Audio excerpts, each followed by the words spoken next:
여성이 대우받는 시대가 된 것 같습니다.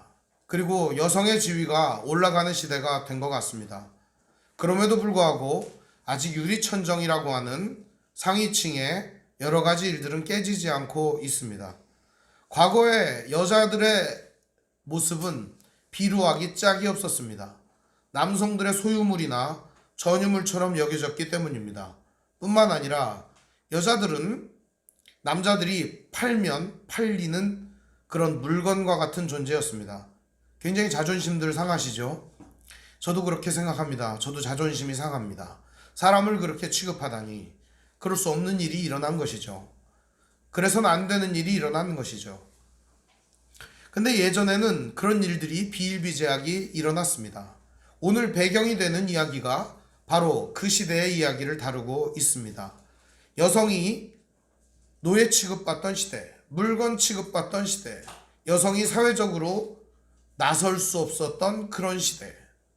오늘 하나님은 이런 시대에 여자 사사 드보라를 세우셨다고 이야기를 합니다. 이것만 봐도 시대가 얼마나 혼탁한지 알 수가 있습니다. 지도자 역할을 해야 하는 남자들이, 보호자 역할을 해야 하는 남자들이 역할을 하지 못하자 하나님께서는 시대가, 사회가, 사람들이 비루하게 여기는 여성을 들어 세상을 구원하게 하신다는 이야기입니다. 이것은 지난 시간에 우리가 살펴보았던 에훗의 이야기와 닮아 있습니다. 삼갈의 이야기와 닮아 있습니다. 하나님께서는 그 어떤 것도 들어서 구원을 일으키신다라고 하는 놀라운 하나님의 구원의 스토리를 담고도 있는 것입니다. 오늘 시대에 우리가 생각하는 것은 근사하고 대단한 사람이 일어나서 세상을 구원할 것처럼, 무언가 기적적인 코로나19 치료제가 등장할 것처럼, 세상을 다스리는 위대한 지도자가 나와서 세상을 아름답게 만들어줄 것처럼 기대합니다. 그러나 이런 기대들은 모두 쓸모없는 기대라는 사실입니다. 오늘 우리들이 오직 바라보아야 될 유일한 구원의 대상은 하나님 뿐이십니다. 오늘 말씀에서 우리가 생각해야 하는 것은 바로 이것입니다.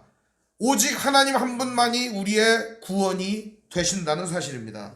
사사기 4장은 그것을 여실히 우리에게 가르쳐주고 보여주고 있습니다. 4장은 암울하게 시작합니다. 매 말씀이 그렇듯이 이렇게 시작합니다. 에훗이 죽으니 이스라엘 자손이 또 여호와의 목전에 악을 행하매. 또는 뭐죠? 반복된 죄를 말합니다. 반복된 무능함을 말합니다. 반복된 연약함을 말하는 것입니다. 반복되면요, 힘들어집니다. 처음에는 그래, 이길 수 있어, 힘을 내야지, 잘해낼 수 있어, 이런 마음이 있다가도 이런 일들이 반복이 되면 포기하고 말거나, 그래, 남들도 그렇게 살아 하면서 인정하는 것이 우리들의 모습이에요. 그러다 보면 어느 틈엔가 그 반복된 죄악 속에 우리를 놓아버리고 방임하게 됩니다. 하나님을 잊어버리게 되는 것입니다. 주로 이런 생각들이 언제 일어나느냐? 하나님을 우리의 삶에서 잊어버렸을 때 일어나는 것입니다. 하나님을 생각하지 아니하는 그때 이런 일들이 일어나는 것입니다. 정확히 말하면 말씀과 기도로 하나님 앞에 거룩하게 나아가지 않을 때 일어나는 것입니다. 그래서 매일마다 우리들은 하나님의 말씀과 기도 앞에 나아가야 합니다. 제 예를 들어드리겠습니다. 저는 하루도 하나님 말씀과 기도가 없으면 살 수 없는 무능한 존재입니다. 연약한 존재입니다. 그래서 매일같이 기도하고 하나님 말씀을 봅니다. 하나님 말씀을 통해 갈 길을 확인을 하는 것이고, 기도를 통해 하나님의 마음을 깨닫고 하나님의 뜻을 받아들이기 위함입니다. 오늘 제가 이렇게 고백을 하는 이유는 제가 너무나도 부족한 사람인데 하나님께서 오늘 이 말씀을 전하게 하셨기 때문입니다. 오늘 여러분들이 이 말씀을 들으면서 전화 잘하지, 그런 마음이 들 수도 있습니다. 오해가 없으시기를 바랍니다. 이 말씀을 여러분들도 보시면서 누구나 다 똑같은 인간이구나 하는 마음을 품어주셨으면 좋겠습니다. 오늘 말씀은 그래서 우리에게 매우 뼈아픈 교훈으로 다가옵니다. 피부로 다가오는데요, 이 말씀을 들을 때마다 참 힘듭니다. 왜 힘드냐? 또라는 말이 제게는 굉장히 힘들게 다가옵니다. 실수하는 것이나 혹은 제가 무언가를 할 때 잘못하는 일에 대해서 여러 가지로 생각을 많이 하고 반성을 해봅니다. 또라는 말은 그 반성을 힘들게 만드는 일이기 때문입니다. 매일같이 하나님 앞에 반성하고 새로운 삶을 위해 나아가고자 할 때 또라고 하는 말이 자꾸 제 마음을, 제 발목을 잡아가기 때문입니다. 여러분은 어떻습니까? 오늘 우리에게 있어서 이 또라고 하는 말이 우리들을 하나님 앞에 서지 못하게 하는 말이 되지 않을까 두렵습니다. 또라고 하는 말, 또라고 하는 이런 상황들이 우리의 삶에 펼쳐질 때 오늘 우리들이 하나님을 기억하셨으면 좋겠습니다. 그때 우리가 하나님을 더 바라보는 시간이었으면 좋겠습니다. 그러나 이스라엘은 그렇지 못했습니다. 또 여호와의 목전에 악을 행하였습니다. 하나님께서 어떻게 하죠? 사이클이 있죠. 악을 행하면 그 다음 뭐죠? 죄로 인하여 다른 군대라든지 다른 나라라든지 다른 사람들에게 압제를 당하게 됩니다. 압제를 당하고 괴로워지면 이들이 하는 짓이 뭐죠? 살려주세요 하고 부르짖는 것이죠. 살려주세요 하고 부르짖으면 하나님은 누구를 세워요? 사사를 세우시죠. 그래서 그들을 통하여 구원 역사를 펼치십니다. 그리고 하나님께서는 태평성대를 열어주시는 것입니다. 그리고 나면 또 여호와의 목전에 악을 행하여, 이 사이클이 바로 사사기의 사이클이기 때문입니다. 오늘은 적수 중에서도 굉장히 센 적을 만납니다. 처음에 우리가 살펴보았던 적은 구산 리사다임이었습니다. 배나 악질적인 인간이 8년을 통치했습니다. 두 번째는 모압 왕 에그론이 통치를 했습니다. 18년 동안 욕 나올 정도로다가 통치를 했습니다. 이번에는 20년 동안 야빈이라고 하는 작자가 시스라라고 하는 자의 철병거 900대를 앞세워 압제하기 시작했던 것입니다. 그러다 보니까 이스라엘 백성들은 기도 못 펴고 계속적으로 압제 속에 살 수밖에 없었던 것입니다. 근데 오늘 말씀을 자세히 읽어보니까 굉장히 충격적인 얘기가 써 있습니다.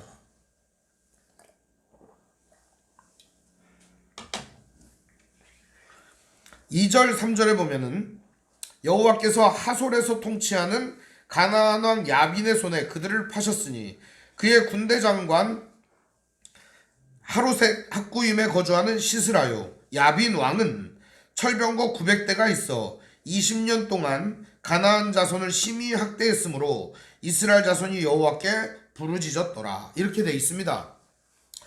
그런데요, 이 문장이 원래는 이렇게 돼 있는 겁니다. 이스라엘은 여호와께 부르짖었다. 왜냐하면 철병거 900대가 있었기 때문이다. 그리고 그는 이스라엘 백성은 20년 동안 학대를 받았다. 이런 얘기죠. 이 문장이 그대로 쓰여지면요 어떤 뜻이 되냐면 이스라엘 백성들은 하나님께 뭐 때문에 부르짖었다는 거예요? 철병거 900대를 없애달라고 부르짖었다는 겁니다. 그러니까 이스라엘 백성들이 지금 잘못된 원점이 어디죠? 본질이 어디예요? 핵심을 놓치게 되면은 이런 기도를 하게 된다는 겁니다. 철병거 900대를 물리쳐 주십시오 라고 하는 기도를 하게 되는 겁니다. 먼저 이스라엘이 해야 되는 기도는 철병거 900대를 물리쳐 주십시오가 아닙니다. 저놈의 철병거 때문에 우리가 일을 못합니다. 저놈의 철병거 때문에 우리가 할 일을 못했습니다. 저놈의 철병거 때문에 우리들은 무기력합니다. 이딴 소리를 하는 게 아니라 내가 하나님을 잊어버렸습니다. 이렇게 기도하는 거예요. 내가 하나님을 이제 기억하게 하옵소서 라는 겁니다. 하나님이 그깟 철병대 900대가 문제입니까? 우리가 에옷을 보았고 삼갈의 날을 보았습니다. 온니엘의 날을 보았습니다. 하나님께서는 아무것도 아닌 소모는 막대기로도 구원하시는 분이십니다. 막대기와 같은 존재, 의외의 구원을 이루시는 하나님이십니다. 그런데 오늘 철병거 900대, 여러분 딱 읽는 순간 감이 오잖아요. 철병거 900대 두렵긴 합니다. 이게 엄청 세거든요. 철병거라는 게 뭐냐? 오늘날로 말하면 탱크 같은 겁니다. 탱크. 그럼 이스라엘 백성들은 무기가 뭐가 있었느냐? 뭐 죽창이나 돌멩이 던지는 거거든요. 그게 뭐 그들의 무기였습니다. 그럼 변변치 않은 무기로 철병거를 상대한다는 게 어렵죠. 이 기록에 보면은 철병거라고 하는 게 두 종류로 쓰입니다. 하나는 돌격을 하는 의미로 쓰입니다. 앞에다가 칼을 잔뜩 달아놓습니다. 그래가지고 가면서 사람이 몸뚱아리가 두 조각씩 나는 거예요. 그러니까 보병들하고 싸우면 그냥 이기는 거죠. 두 번째 목적이 있는데 뒤에 후륜 부대가 와서 사람들을 갖다가 도망가는 적들을 갖다가 쫓아가면서 죽이는 역할을 또 했습니다. 이 두 가지 역할을 했던 게 철병거입니다. 그러다 보니까 도대체 맨손으로는 싸울 수가 없는 겁니다. 혹시 여러분 중에 맨손으로 탱크와 싸울 수 있다 이런 생각을 가진 분이 있다면 이상한 사람이 아니겠습니까? 그런데요, 싸우는 상대가 철병거가 아니라면, 철병거는 전면에 나서 있는 그저 우리에게 무시무시한 존재일 뿐이지만 실제로 우리가 싸워야 하는 건 그게 아니라 또 죄악의 기회가 왔을 때 이 죄악을 행하지 않는 것이라면 여러분 어떻습니까? 우리의 출발점이 달라지는 것입니다. 우리의 출발점은 하나님을 기억하고 하나님의 뜻을 날마다 바라보는 것이고 하나님을 우리의 삶의 주인으로 세워가는 일일 것입니다. 오늘 우리 앞에 있어서 철병거가 다 있다고 저는 봅니다. 저에게도 있고 여러분에게도 있고 그 철병거는 여러분에게 신상의 문제일 수 있습니다. 그 철병거는 여러분에게 인생에 풀리지 않는 문제일 수도 있습니다. 질병의 문제일 수도 있습니다. 관계의 문제일 수도 있습니다. 돈의 문제일 수도 있습니다. 회사에서 승진의 문제일 수도 있을 겁니다. 사업의 문제일 수도 있을 것입니다. 풀리지 않는 실타래 같은 인생의 여러 가지 얽혀져 있는 일들의 이야기일 것입니다. 사랑하는 성도 여러분, 오늘 우리들에게 있어서 이 철병거를 하나님께 치워달라고 얼마나 부르짖습니까? 저도 매일 그런 기도를 합니다. 근데 이런 기도를 하다가 하나님께서 문득 제게 생각나게 해주신 말씀이 바로 오늘 이 말씀입니다. 말씀을 묵상하는 가운데 하나님이 은혜를 주십니다. 철병거가 과연 문제 되더냐? 라는 겁니다. 그게 그렇게 문제 되더냐 하는 겁니다. 그럼요, 저에게는 철병거가 엄청 심각합니다. 철병거 이것만 없으면 살 것 같아요. 그런데 인생을 돌이켜보건대 지금까지 철병거는 각기 다른 모습으로 나타나더라고요. 때로는 사람의 모습으로, 때로는 어떤 상황으로, 때로는 어떤 관계로, 때로는 어떤 이상한 모습으로 나타나더라고요.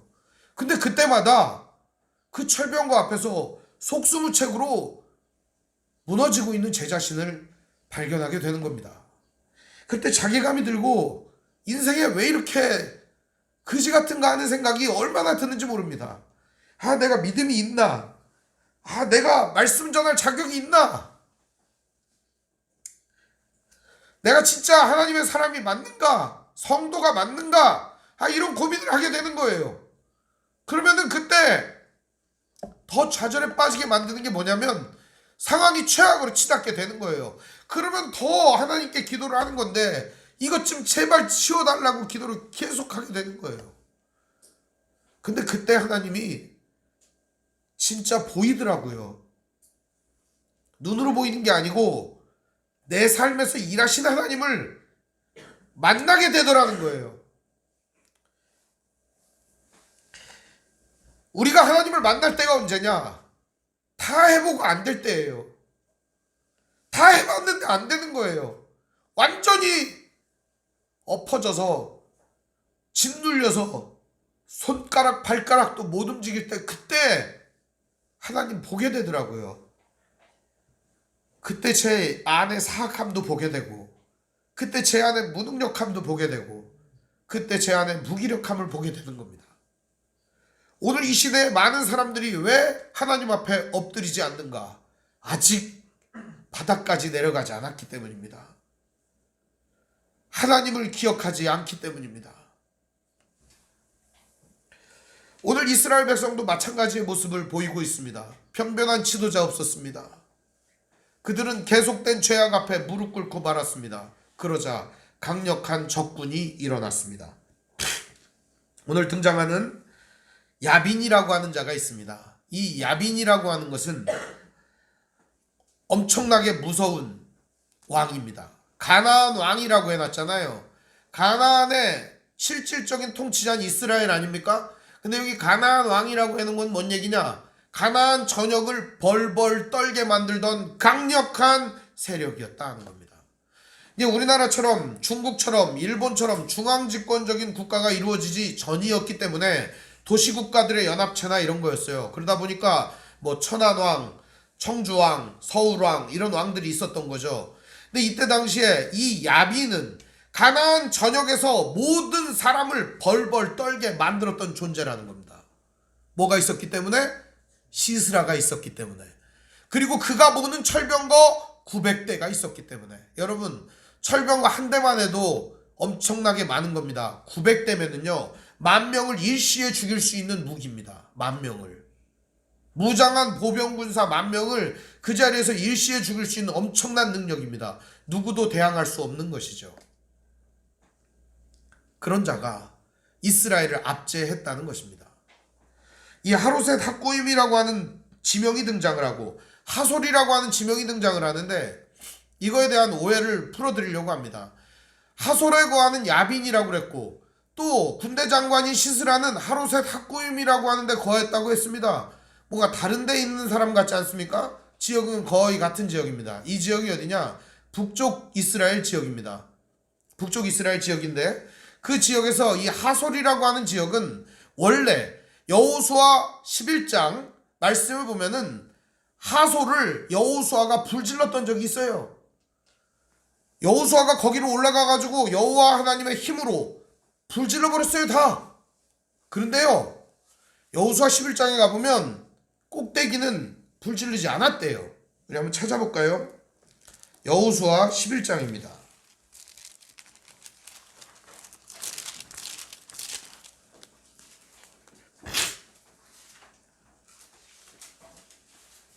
제가 1절부터 빨리 읽겠습니다. 하솔왕 야빈이 이 소식을 듣고 마돈왕 요박과 시브론 왕과 악십 왕과 및 북쪽 산지 긴네롯 남쪽 아라바 평지와 나 서쪽 돌의 높은 곳에 있는 왕들과 동쪽과 서쪽의 가나안 족속과 아모리 족속과 헷 족속과 브릿 족속과 산지의 여부스 족속과 미스바 땅 헤르몬산 아래 히위 족속에게 사람을 보내매 그들이 그 모든 군대를 거느리고 나왔으니 백성이 많아 해변에 수많은 모래 같고 말과 병거도 심히 많았으며 이 왕들이 모두 모여 나와서 이스라엘과 싸우려고 메론 물가에 함께 진쳤더라. 여호와께서 여호수아에게 이르시되 그들로 말미암아 두려워하지 말라.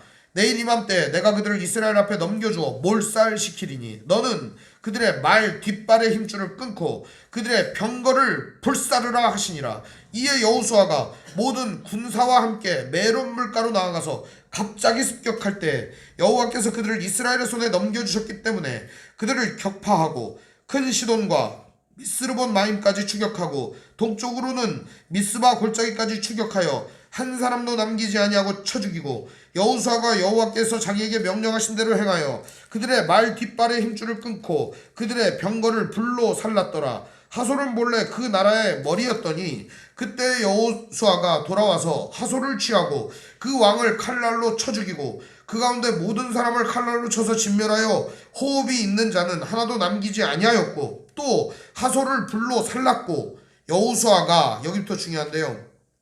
그 왕들의 모든 성읍과 그 모든 왕을 붙잡아 칼날로 쳐서 진멸하여 바쳤으니 여호와의 종 모세가 명령한 것과 같이 하였으되 여호수아가 하솔만 불살랐고 산 위에 세운 성읍들은 이스라엘이 불사르지 아니하였으며 산꼭대기에 있는 진짜 중요한 요새는 불사르지 않고 하솔 도읍만 불질러버린 거예요.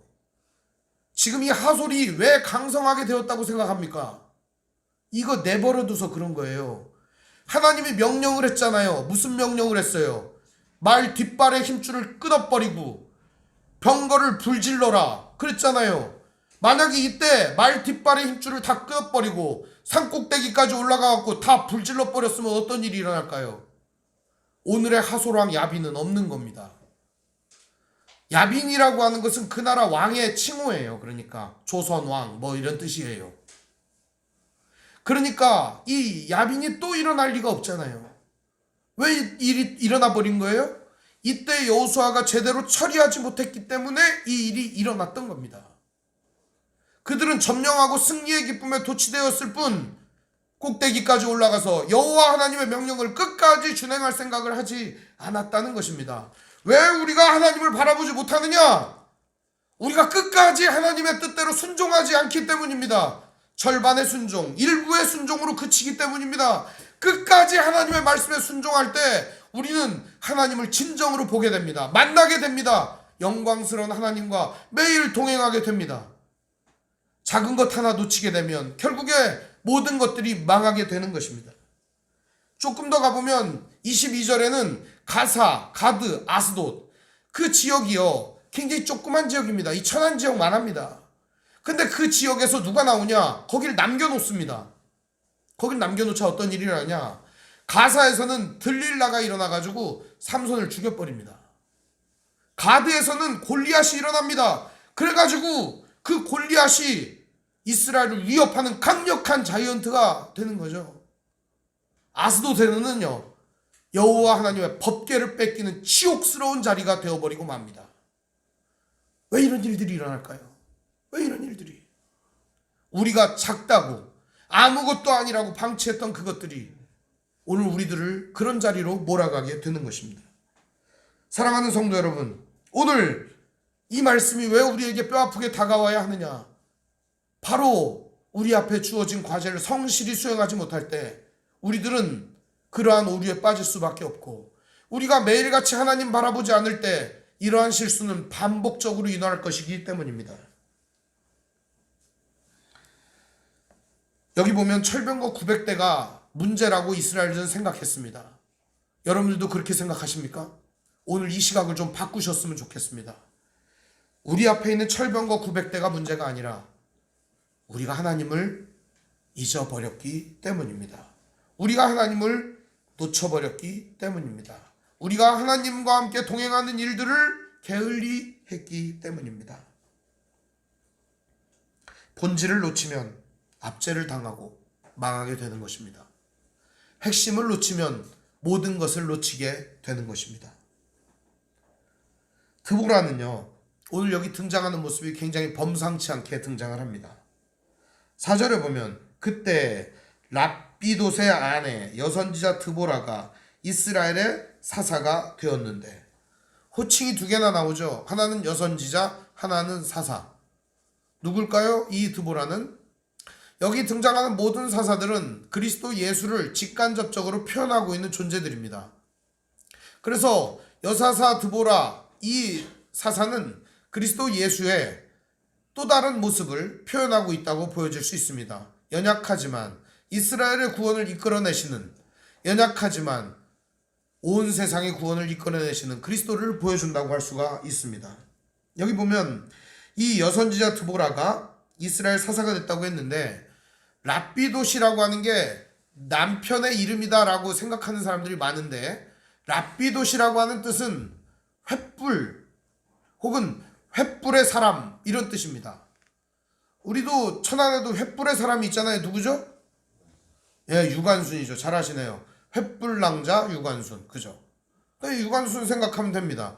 유관순이 싸움을 잘했을까요? 남들보다 키가 좀 컸다는 거예요. 그래서 태극기를 높이 들었더니 쟤를 붙잡아라 그랬다는 겁니다. 그 기록에 나오는 얘기입니다. 다른 사람들보다 머리가 하나는 더 있었다고 그래요. 그래서 태극기 들기 좋았다고 그래요. 들고 흔들기 좋았다는 거죠.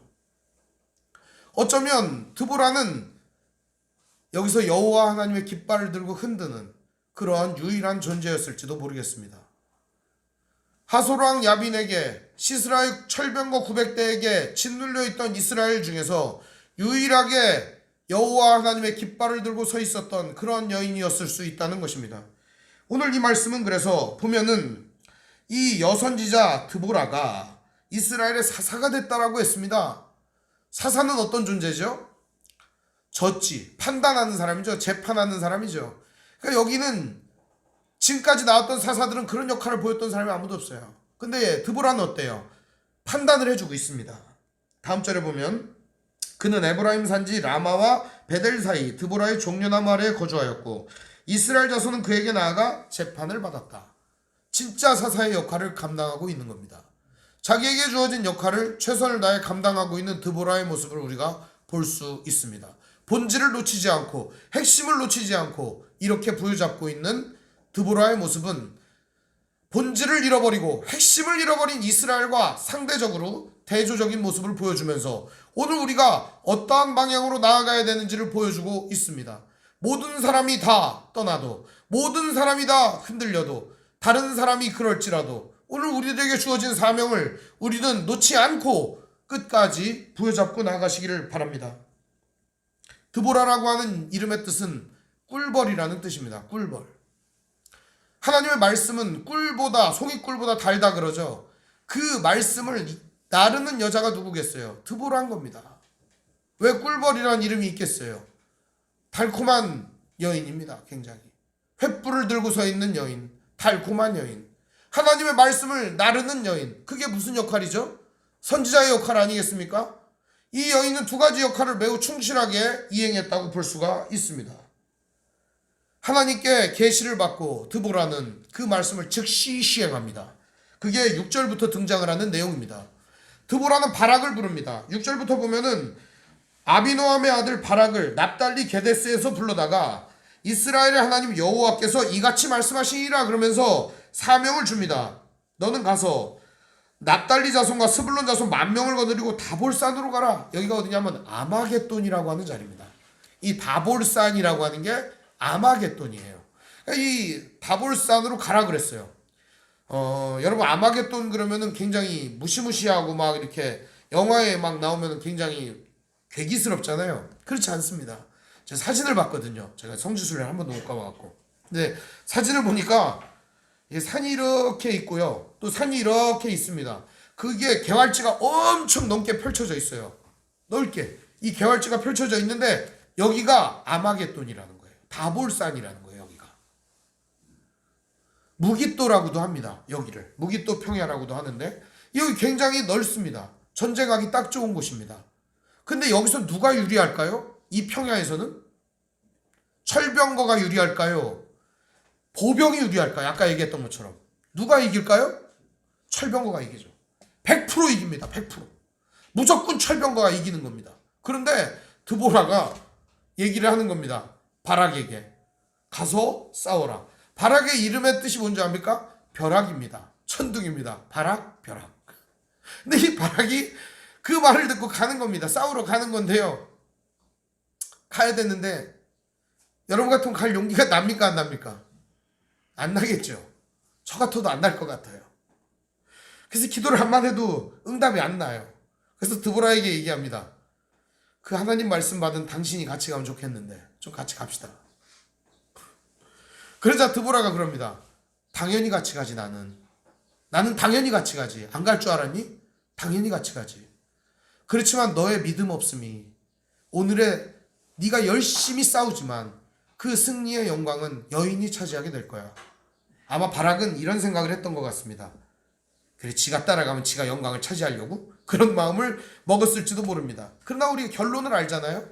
결론은 야엘이라고 하는 또 다른 여인이 승리를 거두게 되는 것이죠.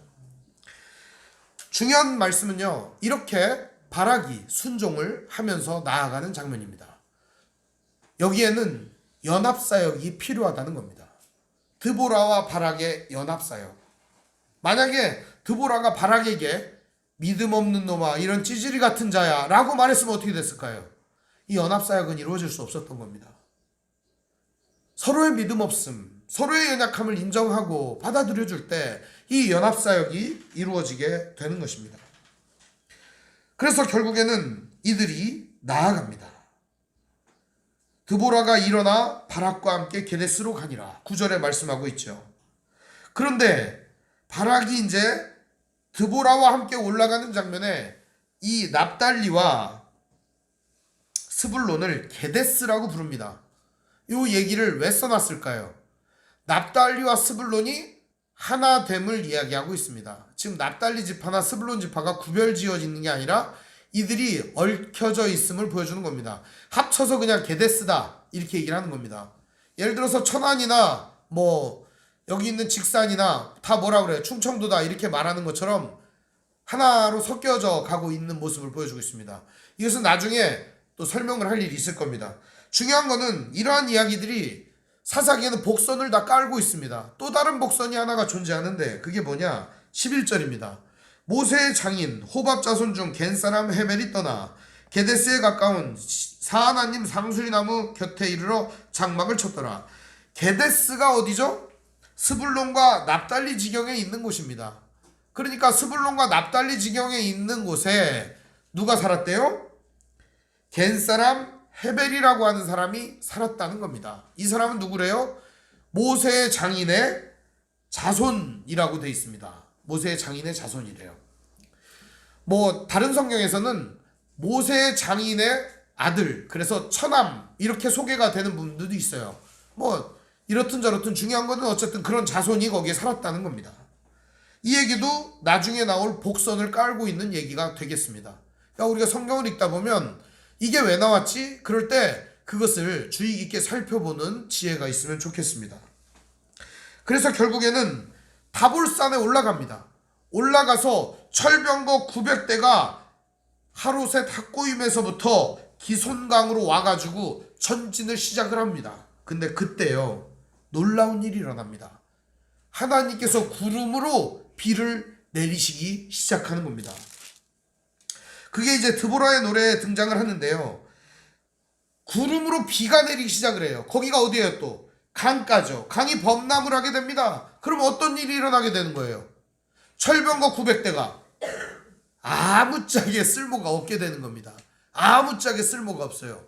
이스라엘 백성들이 돌 던지고 죽창으로 싸우고 뭐 그렇겠죠. 막대기로 쳐 죽이고 뭐 맨손으로 때리고 그러면서 싸웠겠죠. 어떤 일이 일어나느냐? 그토록 두려워했던 철병거가 아무짝에 쓸모없는 게 되어버린 겁니다. 14절부터 보면 드보라가 바락에게 이르되 일어나라. 이는 여호와께서 시스라를 내 손에 넘겨주신 날이라. 여호와께서 너의 앞서 나가지 아니하시느냐 하는지라. 이에 바락이 10,000명을 거느리고 다볼산에서 내려가니. 다볼산에서 와 하고 내려가는 겁니다. 죽자 그러고 가는 겁니다. 우리 이제 장렬하게 죽자 그러고 내려가는 겁니다. 근데 딱 보니까 철병거가 움직이질 않는 겁니다. 이런 장면이 성경에는 엄청나게 많이 나옵니다. 한 발짝도 못 움직이는 겁니다. 어떤 일이 일어나냐? 우리 15절 같이 읽어볼까요? 여호와께서 바락 앞에서 시스라와 그의 모든 병거와 그의 온 군대를 칼날로 혼란에 빠지게 하심에 시스라가 병거에서 내려 걸어서 도망한지라. 아무짝에 쓸모없는 병거를 내다 버리고 걸어서 도망을 칠 정도로 우리가 그토록 두려워하던 철병거는 무용지물이었다는 거예요. 이스라엘이 그토록 두려워하고 20년 동안 발발 떨었던 철병거는 아무짝에 쓸모없는 고철덩어리에 불과했다는 사실이에요. 우리가 이런 말씀을 읽을 때 어디에 집중해야 되는가를 살펴보는 거예요. 바로 여호와 하나님께 집중하는 거예요. 이 전쟁은 드보라가 잘해서도 바락이 잘해서도 아닙니다. 하나님이 앞서가셨다고 하고 하나님이 이기하셨다고 그러고 하나님이 함께 하셨다고 그러고 하나님이 물리치셨다고 합니다. 오늘 우리들은 이거를 보면서도 왜 자꾸 철병거만 봅니까? 하나님을 보는 성도들이 되시기를 바랍니다. 그러면서 어떻게까지 승리를 얻으냐? 16절에 보시죠. 바락이 그의 병거들과 군대를 추격하여 하루셋 학고임에 이르니 시스라의 온 군대가 다 칼에 엎드러졌고 한 사람도 남은 자가 없었더라. 바락의 미련함이 여기에 드러나는데요. 바락은 끝까지 뭐를 쫓습니까? 철병거를 뒤쫓습니다. 철병거를. 이미 시스라는 어디로 갔어요?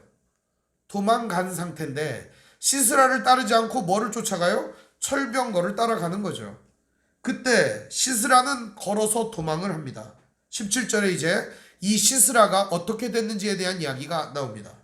시스라가 걸어서 도망하여 아까 얘기했던 겐사람 헤벨의 아내 야엘의 장막에 이르렀으니 이는 하솔왕 야빈과 겐사람 헤벨의 집 사이에는 화평이 있음이라. 친하게 지냈다는 거죠. 동맹관계였다는 겁니다.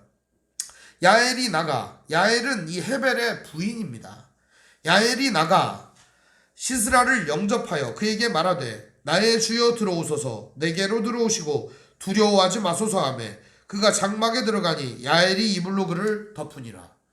이게 두려워 떨 때 이불로 덮어주면 효과가 좀 있다고 해요. 근데 이 야엘이라고 하는 여인은 시스라가 두려운지 어떻게 알았을까요? 그리고 거기에 숨으로 들어왔는지 어떻게 알았을까요? 그만큼 이 야엘이라고 하는 여인은 눈치가 빠르고 이 모든 상황에 대하여 잘 볼 수 있는 여인이었다는 것이죠. 오늘 이 이야기에는 두 명의 여인이 등장합니다.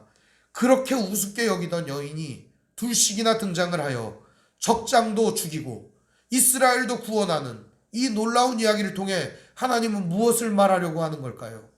바로 여호와께 집중하라는 얘기를 하고 싶은 겁니다. 하나님 바라보라는 겁니다. 철병거 무서워하지 말라는 겁니다. 두려운 마음 있어도 먼저 하나님께 시선을 돌리라는 것입니다. 야엘이 이제 그를 이불로 덮어줍니다. 시스라가 말합니다. 물을 좀 줘라. 그러자 야엘이 물보다는 우유가 낫겠네요. 그러면서 우유를 줍니다. 그리고 우유를 마시고 잠이 듭니다. 뭐 우유 한 잔 먹으면 잠이 잘 온다는데 저는 이 우유를 먹으면서 잠이 안 옵니다. 밤새 화장실을 가야 돼요. 한국 사람이 그런 사람이 많다고 하네요. 중요한 거는 우유를 먹고 잠이 들었습니다.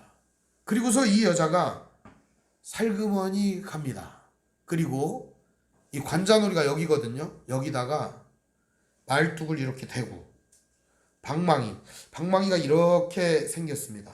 망치같이 생겼는데 이걸 갖다가 팍 박아가지고 한 방에 땅에 팍 박히겠다는 겁니다. 죽여버린 거죠. 한 방에. 이 여인은 자기의 일을 열심히 하는 여인이었어요.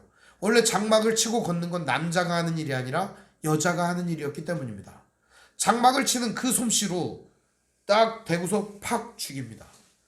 저는 여기서 성경에 보면 굉장히 재밌는 희극을 보게 됩니다. 시스라가 뭐라고 하죠? 누가 오면은 나 없다고 그래, 그렇게 얘기하잖아요. 근데 진짜 어떻게 됐어요? 없어졌네요. 진짜 없는 사람이 됐어요. 나 없다고 그래. 그러다 어떻게 됐어요? 없는 사람이 됐어요. 시스라가 여기서 죽게 된 이유는 뭘까요? 동맹인 줄 착각하고 들어가서? 그것이 아닙니다. 하나님께서 시스라를 죽이고자 결정하셨기 때문입니다. 이 전쟁은 그래서 어떻게 끝나냐? 22절 말씀을 우리가 볼 필요가 있습니다. 같이 보겠습니다. 바락이 시스라를 추격할 때 야엘이 나가서 그를 맞아 그에게 이르되 오라 네가 찾는 그 사람을 내가 내게 보이리라 하매 바락이 그에게 들어가 보니 시스라가 엎드러져 죽었고 말뚝이 그의 관자놀이에 박혔더라. 이와 같이 이날에 하나님이 가나안 왕 야빈을 이스라엘 자손 앞에서 굴복하게 하시니라. 누가 했대요? 하나님이 하셨다. 이렇게 얘기합니다. 하나님이 가나안 왕 야빈을 굴복하게 했습니다. 그러나 이스라엘은 그 뒤에도 끝까지 싸워야만 했습니다. 이전의 실수를 되풀이하지 않기 위해서. 그래서 24절의 말씀이 우리에게 주어지는 겁니다. 같이 읽어볼까요?